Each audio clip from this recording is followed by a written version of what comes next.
നമോ നമ. നമ്മൾ കഴിഞ്ഞ ക്ലാസ്സിൽ പറഞ്ഞുകൊണ്ട് വന്നത് സത്യം എന്ന് നമ്മൾ പറയുമ്പോൾ അത് രണ്ട് വിധത്തിലുണ്ട്. വാസ്തവത്തിൽ 3 വിധത്തിലുമുണ്ട്. പക്ഷേ നമ്മൾ 2 വിധത്തിൽ, പ്രധാനമായിട്ടും 2 വിധത്തിൽ, പാരമാർത്ഥികം, വ്യാവഹാരികം എന്ന് 2 വിധത്തിൽ സത്യങ്ങളുണ്ട്. ആ വ്യാവഹാരികത്തിന് തന്നെ ഒരു ഡിവിഷനാണ് പ്രാതിഭാസികം എന്ന് പറയുന്ന പേര്. അതുകൊണ്ട് നമുക്ക് വ്യാവഹാരികവും പാരമാർത്ഥികവുമായിട്ട് തിരിച്ചു കഴിഞ്ഞാൽ 2 വിധത്തിൽ ഉള്ള സത്യമുണ്ട്. ഒന്ന് നമ്മുടെ അനുഭവത്തിൽ വരുന്നതും, ഒന്ന് അനുഭവത്തിൽ വരാത്തതും എന്നാൽ പരമാർത്ഥമായിട്ട് നിൽക്കുന്നതും. അതാണ് വാസ്തവം. പക്ഷേ നമുക്ക് അനുഭവത്തിൽ വരുന്നതൊന്ന്. ഇത് രണ്ടും എൻറ്റയർലി ഓപ്പോസിറ്റ് ആയിരിക്കും എന്നർത്ഥം. ഉണ്ട് എന്ന് പറഞ്ഞാൽ ഇല്ല എന്ന് പറയുന്ന അവസ്ഥ എൻറ്റയർലി ഓപ്പോസിറ്റ് അല്ല. അത് പകുതി വരെ എത്തുന്നുള്ളൂ. ഇല്ല എന്ന് പറയുന്നതിന്റെ അപ്പുറത്തേക്ക് വീണ്ടും പോണം. ഉണ്ട് എന്ന് പറയുകയാണെങ്കിൽ നമ്മൾ ഒരു അവസ്ഥ എന്ന് പറഞ്ഞാൽ ഒരു വസ്തു, ഒരു ബോള് ഉണ്ട് എന്ന് പറയുന്നതും ഇല്ല എന്ന് പറയുന്നതും തമ്മിൽ നോക്കുകയാണെങ്കിൽ ഉണ്ട് എന്ന് പറയുന്നതിന്റെ എതിരാണ് ഇല്ല എന്ന് പറയുന്നത് നമ്മൾ ധരിക്കും. പക്ഷെ അത് ശരിയല്ല. ഇല്ല എന്ന് പറഞ്ഞു കഴിഞ്ഞാൽ ഉണ്ട് എന്ന് പറയുന്നതിന്റെ ഓപ്പോസിറ്റിന്റെ അവിടെ തുടങ്ങുന്നത് വരെ ആകുന്നുള്ളൂ. എന്ന് പറഞ്ഞാൽ ഒരു പിന്നും സോക്കറ്റും പോലെ എന്ന് ഞാൻ എപ്പോഴും പറയും. ഒരു പിന്ന്, ആ പിന്ന് എന്ന് പറഞ്ഞാൽ ഇങ്ങനെ നമ്മളുടെ പ്ലഗില് ഒക്കെ കുത്തുകയില്ല. അപ്പൊ ആ പിന്നും അതിന്റെ ദ്വാരമുള്ള ഭാഗത്തെ സോക്കറ്റ് എന്ന് പറയും. ആ നീണ്ടു നിൽക്കുന്ന ആ ഭാഗങ്ങളെ പിന്നെന്ന് പറയും. അപ്പോൾ പിന്നും സോക്കറ്റും എന്ന് പറയുന്നു. പിന്നുണ്ട് എന്ന് പറഞ്ഞാൽ പിന്നില്ല എന്ന് പറഞ്ഞാൽ ഓപ്പോസിറ്റ് അല്ല. പിന്നിന്റെ ഓപ്പോസിറ്റ് ആയിട്ട് വരുമ്പോൾ എന്താണ്? പിന്ന് അങ്ങോട്ട് കയറാൻ പാകത്തിന് ഒരു ഹോൾ ഉണ്ടെങ്കിലേ അത് സോക്കറ്റ് എന്ന് പറയാൻ പറ്റുള്ളൂ. പിന്നും സോക്കറ്റ് എന്ന് പറഞ്ഞാൽ പിന്നുണ്ട്, അതിന്റെ ഓപ്പോസിറ്റ് ആയിട്ടുള്ള ആ പിന്നിനെ ഉൾക്കൊള്ളുന്ന ഒരു അവസ്ഥ. അതിനാണ് ഒരു ഇല്ലാത്ത അവസ്ഥ എത്രമാത്രമായിട്ടാണ് അവിടെ ക്രിയേറ്റ് ചെയ്യുന്നത്. ഈ പിന്നിന്റെ അതേ ഷേപ്പില്, അതേ അളവില്, അത്രയധികം ഒരു വേക്കൻസി പിന്നിനവിടെ, ആ പിന്നിനെ പ്ലേസ് ചെയ്യാൻ പറ്റിയ ഒരു വേക്കൻസി പോലെയാണ് സോക്കറ്റ് ആക്ട് ചെയ്യണത്. അപ്പോൾ ഉണ്ട് എന്ന് പറയുമ്പോൾ, ഈ പിന്നുണ്ട് എന്ന് പറയുമ്പോൾ പിന്ന് പ്ലസ് ആയിട്ടൊരവസ്ഥയിലുണ്ട്.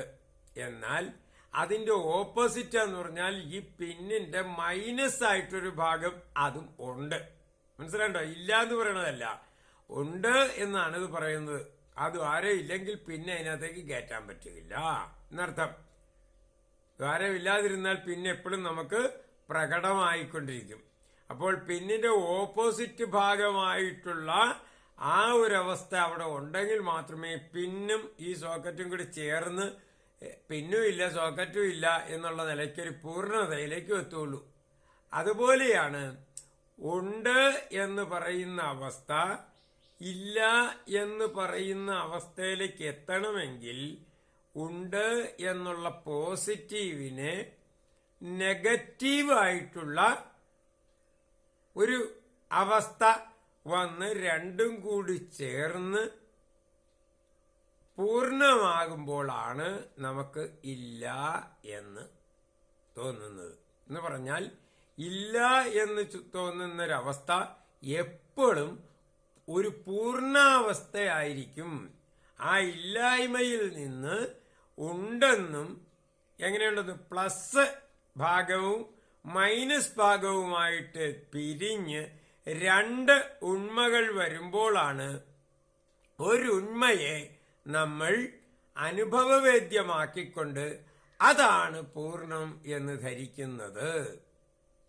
വളരെ മനസ്സിലാക്കാൻ മനസ്സിലായി എന്ന് പെട്ടെന്ന് തോന്നുമെങ്കിലും ഏറ്റവും മനസ്സിലാക്കാൻ വിഷമമുള്ള ഒരു അവസ്ഥയാണ് ഇത്. എന്താ കാര്യം? നമുക്ക് ഈ ഉണ്ട് എന്ന് നമ്മൾ വിശ്വസിക്കുന്ന ഈ കാര്യങ്ങൾ നമുക്ക് എത്ര കൊണ്ട് ബുദ്ധി കൊണ്ട് ആലോചിച്ചാലും ഇതിന്റെ നമുക്ക് അങ്ങേറ്റത്തേക്ക് ചിന്തിച്ച് എത്താൻ പറ്റുന്നത് ഇല്ല എന്ന അവസ്ഥ. ഇല്ല എന്ന അവസ്ഥ നമ്മളുടെ ഈ അവസ്ഥയുടെ ഉണ്ട് എന്ന് വിചാരിക്കുന്ന അവസ്ഥ തീരുന്നതും, എന്നാൽ ഇതിന്റെ ഓപ്പോസിറ്റായിട്ടുള്ള മറ്റൊരവസ്ഥ തുടങ്ങുന്നതുമായിട്ടുള്ളൊരു സ്ഥലമാണ്. ആ സ്ഥലത്തെ നമുക്ക് ഒരിക്കലും നമുക്ക് വ്യവഹരിക്കാൻ അതുമായിട്ട് നമുക്ക് സംവദിക്കാൻ പറ്റാത്തത് കാരണമാണ് ഇത് മനസ്സിലാകാൻ പറ്റാത്തത്. എന്ന് പറഞ്ഞാൽ ഈ ഉണ്ട് എന്ന് വിശ്വസിക്കുന്നത് അനന്തവിശാലം എന്നാണ് നമ്മൾ പറയുന്നത്. അനന്തവിശാലമായിട്ട് നിൽക്കുന്ന ഒരു ഭാഗം നമ്മളെ സംബന്ധിച്ച് ഉണ്ട് എന്ന് പറഞ്ഞാൽ ഈ ദൃശ്യപ്രപഞ്ചം എങ്ങനെയാണ് നമ്മളെ സംബന്ധിച്ച്? അനന്തമാണ്. ആ അനന്തം എന്ന് പറഞ്ഞു കഴിഞ്ഞാൽ അത് ഒരു മനസ്സിനും ബുദ്ധിക്കും ഒന്നിനും ഉൾക്കൊള്ളാൻ പറ്റുകയില്ല. എന്താ കാര്യം? ഉൾക്കൊള്ളുക എന്ന് പറഞ്ഞാൽ ഒരു ബൗണ്ടറി ഉള്ളതിന് അതിനേക്കാൾ വലിയ ബൗണ്ടറി ഉള്ള അവസ്ഥയിൽ മാത്രമേ ഇരിക്കാൻ പറ്റുള്ളൂ. ഒരു ചെറിയ ബൗണ്ടറി ഉള്ള ഒരു വസ്തുവിന് അതിനേക്കാൾ വലിയ ബൗണ്ടറി ഉള്ളൊരു വസ്തുവിനെ ഉൾക്കൊള്ളാൻ പറ്റുകയില്ല. അതുകൊണ്ടാണ് ഏതിലെങ്കിലും ഉള്ളിലേക്കായോ, മനസ്സ് തന്നെ ആയിക്കോട്ടെ, മനസ്സിലേക്കായോ എന്ന് ചോദിച്ചു കഴിഞ്ഞാൽ മനസ്സ് എന്നുള്ളതിന് ഒരു ബൗണ്ടറി ഉണ്ട്. ഈ ബൗണ്ടറിയേക്കാൾ വലുതായിട്ടുള്ളൊരു കാര്യം നമുക്ക് ആ ചെറിയ ബൗണ്ടറിയിൽ ഉൾക്കൊള്ളിക്കാൻ പറ്റില്ല. ഇതാണ് അതിന്റെ യുക്തി. മനസ്സിലാണ്ടോ? ഒരു ചെറിയ ബൗണ്ടറിയിൽ വലിയ ബൗണ്ടറി ഉള്ളതിനെ ഉൾക്കൊള്ളാൻ പറ്റുകയില്ല. ഒരു ഗ്ലാസ്സിൽ ഒരു 10 ഗ്ലാസ് വെള്ളം കൊള്ളാൻ പറ്റുകയില്ല എന്ന് പറയുന്നത് പോലെ ഒരു ഗ്ലാസ്സിൽ അതിന്റെ ബൗണ്ടറിക്കകത്ത് കൊള്ളാൻ പറ്റുന്നത് മാത്രമേ കൊള്ളുകയുള്ളൂ. 10 ഗ്ലാസ് കൊള്ളുന്ന ഒരു പാത്രത്തിൽ ഒരു ഗ്ലാസ് വസ്തു നമുക്ക് ഈസി ആയിട്ട് വെള്ളം സുഖമായിട്ട് കൊള്ളിക്കാം. പക്ഷെ 10 ഗ്ലാസ് വെള്ളം ഒരു ഗ്ലാസ്സിനകത്ത് കൊള്ളിക്കാൻ പറ്റുകയില്ല എന്നർത്ഥം. അത് 10 ഗ്ലാസ് വേണ്ട, ഒരു ഗ്ലാസ് കഴിഞ്ഞ് ഒരു അല്പം പോലും അതിനകത്ത് കൊള്ളിക്കാൻ പറ്റുകയില്ല. അപ്പോൾ അതുകൊണ്ടാണ് ഇതിന്റെ ഒരു ഓപ്പോസിറ്റ് ആയിട്ടുള്ളത്, പ്ലസും മൈനസുമായിട്ട് പിരിഞ്ഞ 2 പ്രപഞ്ചങ്ങൾ ഉണ്ടെങ്കിൽ മാത്രമേ ആ 2 പ്രപഞ്ചങ്ങളിലും നിലനിൽക്കുന്ന സൃഷ്ടികൾക്ക് അവരവരുടേതായിട്ടുള്ള അനുഭവ പ്രപഞ്ചം മാത്രം അനുഭവിക്കാൻ കഴിയുന്നു. മറ്റ് ആ പ്രപഞ്ചം അനുഭവവേദ്യമല്ലാത്തത് കാരണം. എങ്ങനെയാണ് അനുഭവം?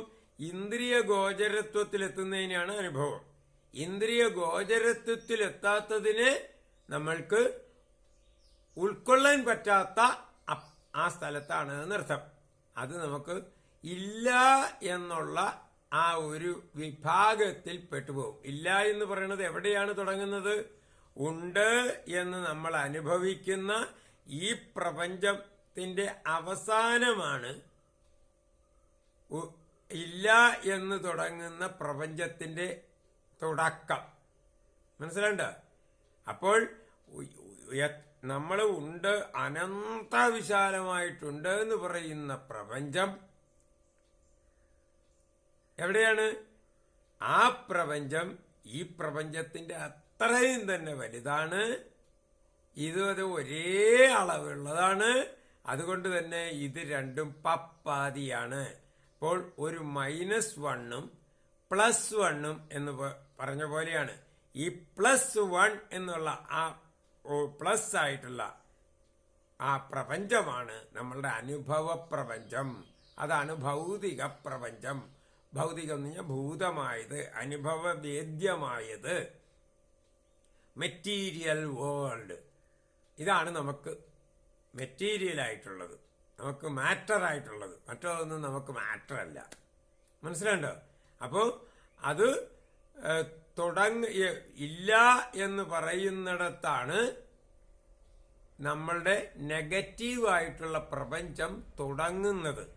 അതങ്ങനെ വിശാലമായിട്ട്. അപ്പോൾ നമുക്ക് അബ്രഹ്മം എന്ന് പറയുന്ന പൂർണ്ണാവസ്ഥ, ബ്രഹ്മം എന്ന് പറഞ്ഞാൽ പൂർണ്ണതയും ശൂന്യതയും ഒന്നായിട്ടറിയുന്ന ആ ഒരവസ്ഥ എന്ന് പറഞ്ഞാൽ +1 അധികം -1 എന്ന് പറഞ്ഞാൽ എന്താണ്? 0, ശൂന്യം എന്ന് പറയും. അപ്പോൾ പക്ഷെ എന്താണ് ഇവിടെ ചെയ്യുന്നത്? പ്ലസ് ഒരു ധനപ്രപഞ്ചവും ഒരു ഋണപ്രപഞ്ചവും ചേർന്ന് കൂടിച്ചേർന്നപ്പോഴാണ് ശൂന്യമായതെന്ന് പറഞ്ഞാൽ രണ്ടും കൂടി ചേർന്നപ്പോൾ എന്നുവെച്ചാൽ രണ്ട് പകുതികൾ ചേർന്നപ്പോൾ ഇല്ലാണ്ടായി എന്ന് പറഞ്ഞാൽ വാസ്തവത്തിൽ ഇല്ലാണ്ടായി എന്നുള്ളത് അനുഭവമാണ്. വാസ്തവത്തിൽ രണ്ടെണ്ണം ചേർന്നാൽ അത് പൂർണ്ണമാണ്. രണ്ട് പകുതികൾ ചേർന്നാൽ അത് പൂർണ്ണമാണ് എന്ന് മനസ്സിലാക്കണം.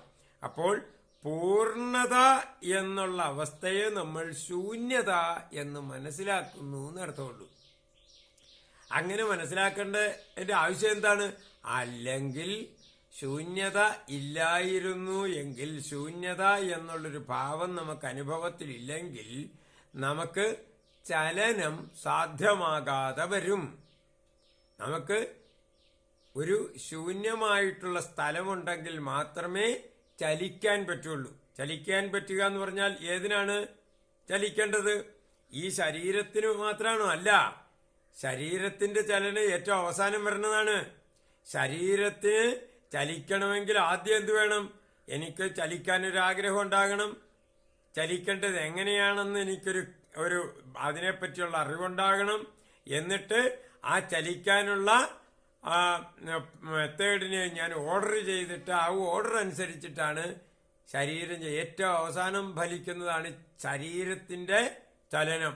അപ്പോൾ മനോബുദ്ധി അഹങ്കാര ചിത്തങ്ങൾ എന്ന് പറയുന്ന ആ ശരീരത്തിന്റെ നിയന്ത്രണം ഏറ്റെടുത്തിട്ടുള്ള ആ മനോബുദ്ധി അഹങ്കാര ചിത്തങ്ങളിലാണ് ആദ്യം ചലനം ഉണ്ടാകേണ്ടത്. പക്ഷേ ഈ അവസ്ഥകളൊന്നും നമ്മളുടെ ഇന്ദ്രിയത്തിന് ഗോചരീഭവിക്കുന്നില്ല എന്നുള്ളത് കൊണ്ടാണ് അതിനെ നമ്മൾ ആത്മീയം എന്ന് പറയുന്നത്.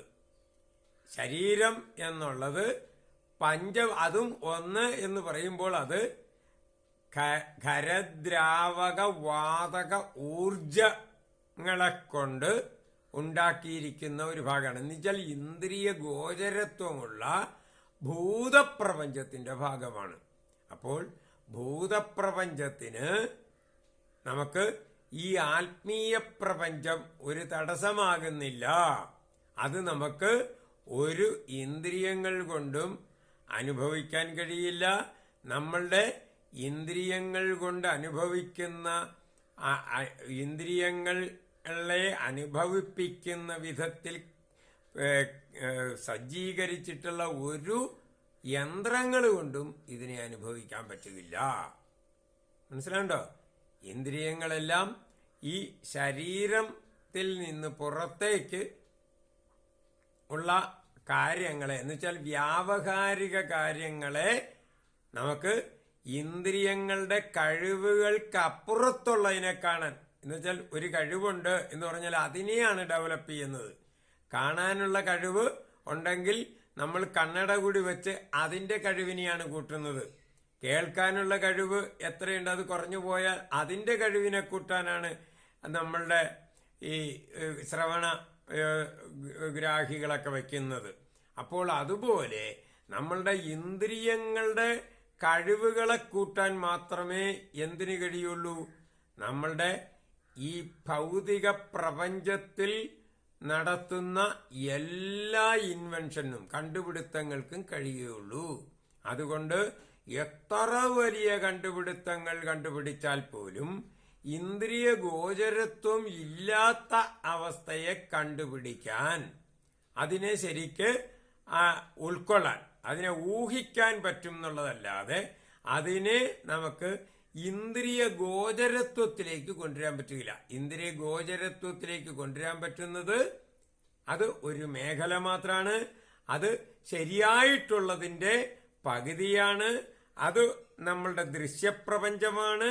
പിന്നെ അതിന്റെ ഓപ്പോസിറ്റ് ആയിട്ടുള്ള ഒരു പ്രപഞ്ചമാണ് നമ്മളുടെ നെഗറ്റീവ്. അതുമായിട്ട് ഈ പ്രപഞ്ചത്തിലുള്ള ഒരാൾക്കും കമ്മ്യൂണിക്കേറ്റ് ചെയ്യാൻ പറ്റുകയില്ല എന്നുള്ളത് കൊണ്ടാണ് അതൊരു വേക്കന്റ് സ്പേസ് ആയിട്ട് നമുക്ക് ആക്ട് ചെയ്യുന്നത്.